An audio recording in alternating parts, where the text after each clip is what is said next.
ይህ ሁሉ ተአምር ላይሆን ይችል ነበር።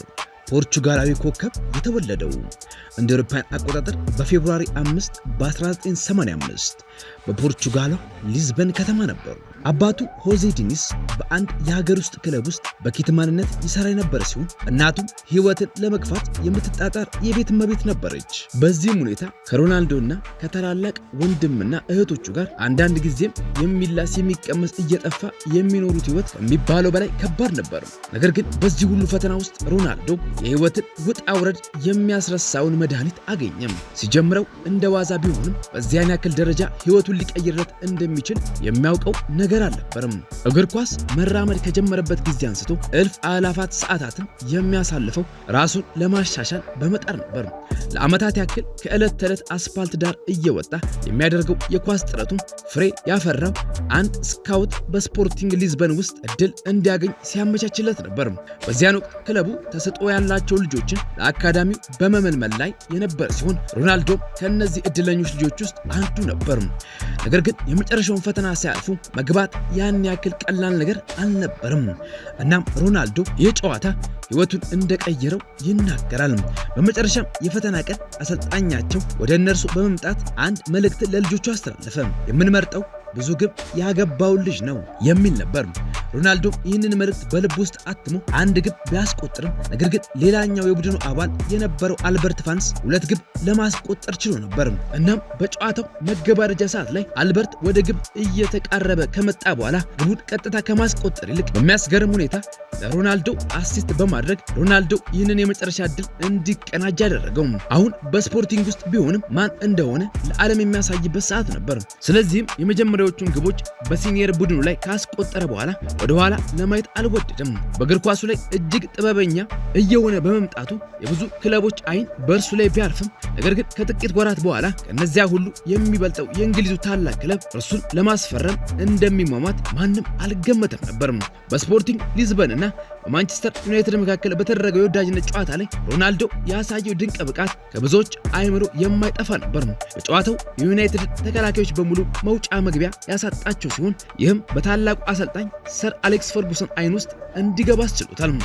ከዚያም ከጥቂት ቀናት በኋላ ከሮናልዶ ማናጀር ጋር በተደረገው ስምምነት ሮናልዶ በ19 ሚሊዮን ዶላር ክፍያ ወደ ማንቸስተር ዩናይትድ ሊያቀና ቻለም።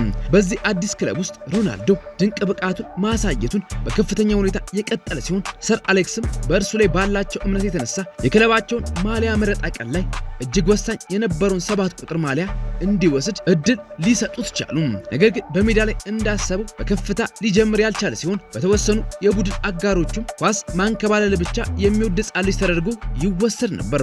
ነገር ግን ቤተሰቦቹን ከዚያ የቆርማሳ ሕይወት አውጥቶ የራሳቸውን ቤት ለመስጠት ለቻለው ይህ ሊጠይቀው ከሚችለው በላይ ነበር እና ነገሮች ሁሉ ቦታቸውን መያዝና እንደ ሐሳቡ መሄድ በጀመሩበት ሰዓት ላይ አንዲት መርዶን አንግባ የመጣች ስልክ ጥሪ ወደ ሮናልዶ ሕይወት መጣች።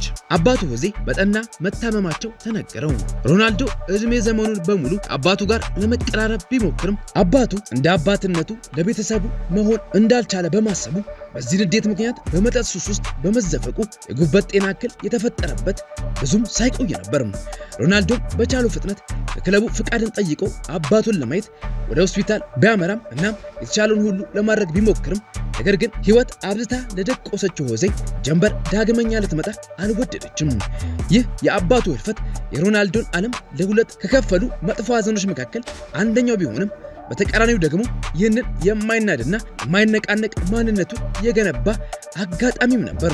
ከዚህ አሳዛኝ ቅጽበት በኋላ በምድር ላይ የቀሩት እናቱ እና እህቱ ወንድሞቹ መሆናቸውን በመረዳቱ በምድር ላይ ለማስደሰት የማይፈነቅለው ድንጋይ ሊኖር እንደማይገባ ለራሱ ቃል ገባ። ከ2 ዓመታት በኋላ ይህንን ቃሉን እጅግ ታላቅ በሆነ መድረክ ላይ ለመፈጸም በቃ። በ2007 እና በ2008 ሲዝን ሮናልዶ ሊጉን 31 ግቦችን በማግባት በከፍተኛ ግባግቢነት ከማጠናቀቅ ባለፈ የሻምፒዮንስ ሊግ ኮከብ አግቢ በመሆንና የውድድር ዓመቱ አሸናፊ በመሆን ዓመቱን አጠናቀቅም። ከወራት በኋላ ክርስቲያኖ ሮናልዶ የዓለማችን ምርጥ እግር ኳስ ተጫዋች ለመሆን በቃም። በዚህ ጊዜም ሮናልዶ ሌላ ቤተሰቦቹን ይበልጡኑ የሚያኮራ ነገር አሳክቶም ነበር። በ2004 ሮናልዶ ከብሔራዊ ቡድኑ ጋር በመሆን በአውሮፓ ሊግ በግሪክ ሽንፈትን የቀመሰ ቢሆንም ከዚያን ጊዜ በኋላ ለክለቡ ዋነኛ ደጀን በመሆን ባደረገው ጥረት እንደ አውሮፓውያን አቆጣጠር በ2008 የብሔራዊ ቡድኑ አምበል ለመሆን በቅቷል።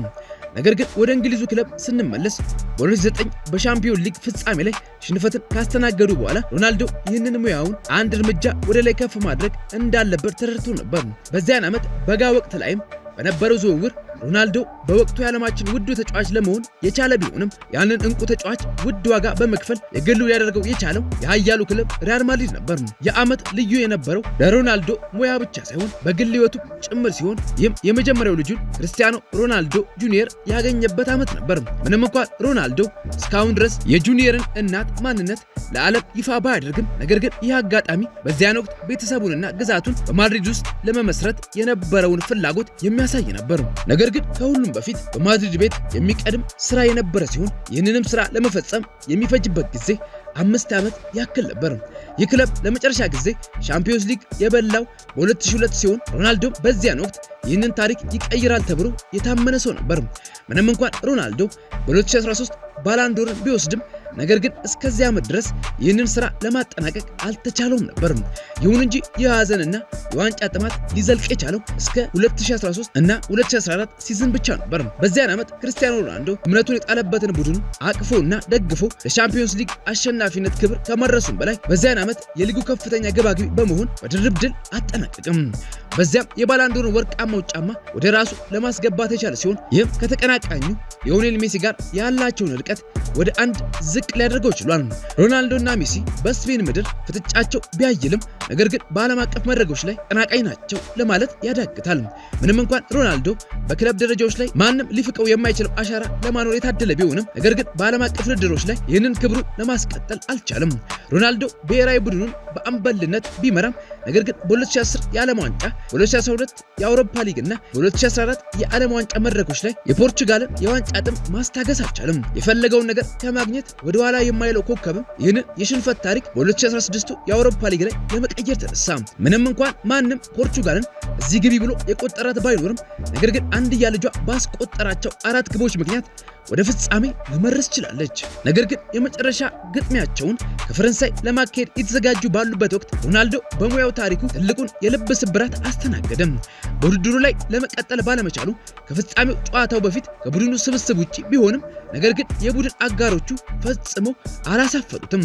የወንድማቸው ጀግንነት የተጋባባቸው ወጣቶች ያስገኙት 1-0 ድል ዋንጫውን ለዘመናት ያክል ድል ርቋት ወደ ነበረችው ፖርቹጋል ቤት ሊወስደው ቻለም። በዚህም ከዚህ ድል በኋላ ሮናልዶ ሌላ የባላንዶር ሽልማት እና 3 ተጨማሪ የሻምፒዮንስ ሊግ ድሎችን ለማግኘት ችሏል። ነገር ግን በ2018 መጨረሻ የ13 ዓመት ዕድሜ ያለው እና በማድሪድ ቤት 450 ግብን ያስቆጠረው ሮናልዶ ሌላ የህይወት ምዕራፍን ለመጀመር የነበረው ፍላጎት ወደ አሮጊቷ ቤት ወስዶታል፣ ጁቬንቱስ። ነገር ግን ሁልጊዜም ፋሲካ የለምና እንዳሰበው በዚህ ክለብ በለስ ሊቀነው አልቻለም። ሮናልዶ በማድሪድ ቤት እንደለመደው ከጁቬንቱስ ጋር የሻምፒዮንስ ሊግ ዋንጫ ከፍ ለማድረግ ቢጥርም ነገር ግን ለ3 ተከታታይ ዓመታት ከሩብ ፍጻሜ እንኳን ለማለፍ አልቻለም። በዚህም የተነሳ ኮከብነቱን በምንም አይነት መንገድ ማጣት የማይፈልገው ሮናልዶ በ2021 መጨረሻ ወደ ስኬት የሚመለስበትን አንድ መንገድ አበጀም። በወቅቱ ሮናልዶ ወደ እናቱ ቤት ዩናይትድ ተመለሰው የሚለው ዜና መላው ዓለምን ያነቃቃ ነበር። ከመጀመሪያው በኒውካስትል ጋር ካደረጉት ጨዋታ አንስቶ ሮናልዶ ዩናይትድን ወደ ቀድሞ ግርማው እንዲመልሰው የሚያሳዩ ምልክቶች ቢታዩም ነገር ግን የሮናልዶ ዳግመኛ ወደ ዩናይትድ መምጣት በእግር ኳስ ዓለም ከታዩ ትልቅ ስህተቶች መካከል አንዱ ነበር። ሌላኛው የልብ ስብራቱ አሃዱ ብሎ የጀመረው በ2022 ላይ ከባለቤቱ ጆርጂኒያ ሮድሪጌዝ ጋር ያፈሩት ወንድ ልጃቸው ከዚህ ዓለም በሞት በመለየቱ ነበር። ከሁሉም በላይ ግን ሮናልዶና ዩናይትድ ልክ እንደ ውሃና ዘይት ሁሉ በሜዳ ላይ ሊዋሃዱ አልቻሉም። ዩናይትድ አዲሱን አሰልጣኙን ኤሪክ ቴን ሃግን ካስፈረመ በኋላም ሮናልዶ ዩናይትድን በማብጠልጠል ለሚዲያ በሰጠው ኢንተርቪው ምክንያት የነበረው ኮንትራት ሊቋረጥ ችሏል። በዚያን ወቅትም ልቡን ጥሎበት የነበረውና ምናልባትም የመጨረሻው የነበረው የኳታሩን ዓለም ዋንጫ ለማሸነፍ የበኩሉን ቢያደርግም ነገር ግን እርሱና ቡድኑ ከመጨረሻዎቹ 8 ቡድኖች ለማለፍ አልታደሉም። ተስፋ መቁረጥ መለያው ያልሆነ ሮናልዶ ግን ዳግም ፊቱን ወደ ክለቦች በማዞር በ2023 ዓለምን ጉድ ያስባለው ውሳኔን ለመወሰን በቃ። ከሳውዲው አልናስር ጋር ያደረገው ስምምነት በዓመት $200 ሚሊዮን የሚያስገኝ ነበር። ከፖርቹጋል ጎዳናዎች የራስ ደሴትን እስከ መግዛት ድረስ የሮናልዶ ጥረትና እምነት የት ሊያደርስ እንደሚችል ያሳየ ድንቅ አርአያ መሆኑን አስመስክሯል። ዝግጅታችን ይህንን ይመስል ነበር። ለቻናሉ አዲስ ከሆናችሁ ቻናሉን ሰብስክራይብ እንዲሁም ላይክ፣ ሼር ማድረግ አይርሱ።